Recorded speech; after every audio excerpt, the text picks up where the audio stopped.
A mature knight, Guy Carter is an award-winning graduate student of architecture. He's got a beautiful wife and a baby on the way. The problem? He doesn't have his duck in a row, which only fuels his doubt about being a good father. Guy has been trying to find work in his field for a year with no luck. At wit's end, his wife Anne finds him a job as a driver on Craigslist. Guy shows up for the interview thinking he will be delivering pizzas, but quickly realizes it's a job driving prostitute. With money too scarce to turn down, he goes for it, which is where he meets Nikki, the tough as nails, unapologetic worker, and her two hilarious and foul-mouthed cohorts, Jaxie and Fallon. As reluctant driver and protector, Guy is thrust into a world of rocking women and feeble men. Piaggio Celebrity presents top 5 movies like Amateur Night. Number 5, Cougar Club. Two friends graduate college and start at a law firm. Hogan is into cougars. Spence needs his employer's recommendation for Yale law, so being with his wife isn't smart. He helped Hogan start Cougar Club. When Spence and Hogan graduate from college, life is bleak. They have to work for heinous divorce lawyers that torture them. Spence has a girlfriend from hell and Hogan just wants to start his life already. As luck would have it, our two young men are presented with an opportunity. They develop a club of young men devoted to the older woman, the cougar if you will. It is this club that ultimately guides our two heroes into young adulthood.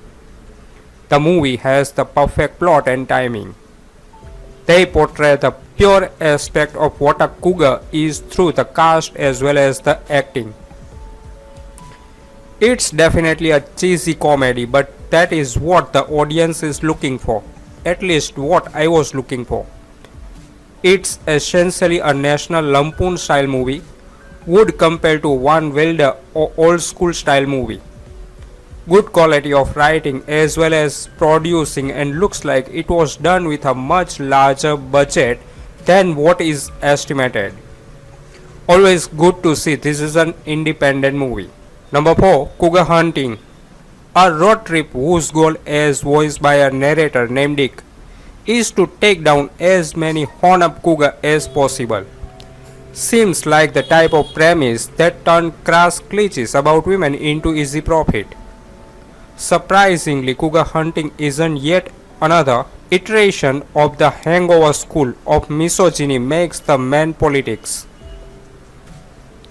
Taylor, Akka Hyman, Tom and Dick, jaded by relationship with girls, their own age and little economical opportunity in their hometown, set out to Aspen, supposedly the mecca for available older women with lots of money.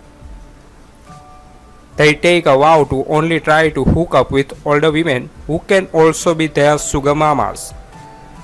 Yet Taylor can't keep that vow, falling in love with a girl his own age and ditching his buddies to do, as the voiceovers say, all sort of shit. Like allowing women to be more than talking blow-up dolls. The idea here is that somehow older women are too desperate to be proper gatekeeper of hetero men's uncontrollable love appetite. A real man, unlike a gay one, would just be stupid not to take advantage of such easily accessible women when it comes attached to free money. Number 3, Deep in the Valley. A mysterious video booth transport two friends to an alternate reality straight out of a film. Lester wins a vintage video booth that sent him and his friend Carl to an alternate flick dimension filled with ladies. They are immediately arrested by two cops, but later manage to escape the Deep Valley police station and end up at a sorority. They are brought there for a reason and cannot return to their own dimension before figuring out that reason. Tracy Morgan, Chris Pratt, Scott Caan, and several really hot actresses cannot make this sophomoric story work. It could be a great movie for a junior high boss sleepover. There is no nudity that I noticed despite the parent guide, so not much to offend those who are put off by it. I had to keep watching to see TM's 5 minutes in the film, and then to see if there was anything to justify the rating. Here in the last third, but there wasn't. Not the worst flick I've ever seen, but in the bottom 10 for sure. Alright, first up, this film is intended to be what it is, a soapcore with a storyline. Number 2, The Pool Boys. A pool boy and a gardener turn an empty mansion into a home for women who belong to the world's oldest profession. Alex is on his way to Harvard but needs a summer internship to qualify for a scholarship. When a job in DC falls through, he turns to his glib cousin Roger, whom he thinks is an aquatic engineer. Roger is in truth a Beverly Hills pool boy who offers Alex a job and promises to invent an internship to fool Harvard. When a pool customer with a mansion goes on holiday for 6 weeks, Roger gets the idea to run a brothel and enlists Alex to keep the book. As the scholarship interview approaches, what could go wrong? Alex Sperling, fresh out of high school, hooks up with his cousin Roger when he needs a new internship after his first one is unexpectedly terminated.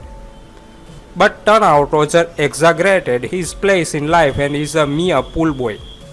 When Roger's place is being fumigated, he decides to stay at a vacationing client's mansion, which he soon turns into makeshift brothel to help pay for Alex's tuition. Meanwhile, Alex is falling for one of the prostitutes.